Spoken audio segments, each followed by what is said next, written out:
QL hold, QL extension. The QL extension is such an underrated piece of, first of all, this machinery and setup. You might find it a little difficult to find one that perfectly accommodates that. Shoot me a picture if you've got one that's kind of funky, and we can talk about a setup that will accommodate you.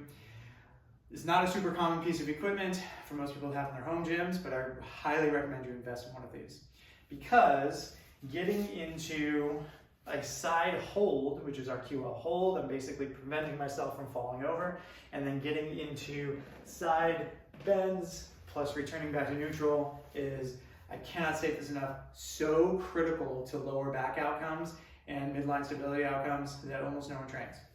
So the form, I get my feet hiked up into here. Depending on your situation and configuration might be slightly different. Shoot me a note, totally fine. For the hold, I'm really just trying to imagine a straight line from in between my heels, coming up to my belly button, and then straight to my head. There's gonna be a number of tendencies here. People kind of roll off to the side. This is going to relieve that. I don't want to do that. Or they hang out up here just because it's going to be a little easier. Hanging out in neutral is quite tough.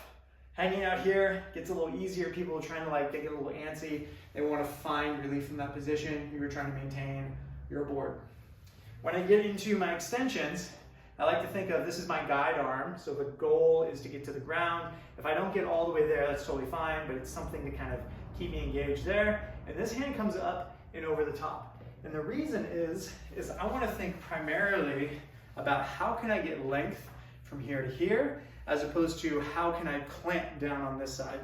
And while that difference might be subtle, it might not produce a whole lot of difference in your movement, the principle or the sort of mind-body connection can be quite a big deal. So that arm comes up and over. This is also helpful with me keeping a good plane through here, so I'm not twisting and turning about.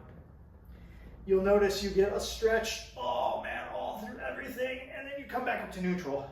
There's no need to hyperextend and come back up. We're naturally gonna hit the other side, that's totally fine. And squeeze to neutral. Oh, squeeze to neutral. This, whenever I do this, gets me cripplingly sore. I know I mentioned earlier, this program isn't gonna get you that sore, but this gets me sore every time because honestly, I've undertrained this so much compared to everything else that my body just doesn't have a very good training age for the movement, and every time it's like a brand new experience. But as you get stronger here, the world changes in terms of your ability to navigate and stay out of low back pain.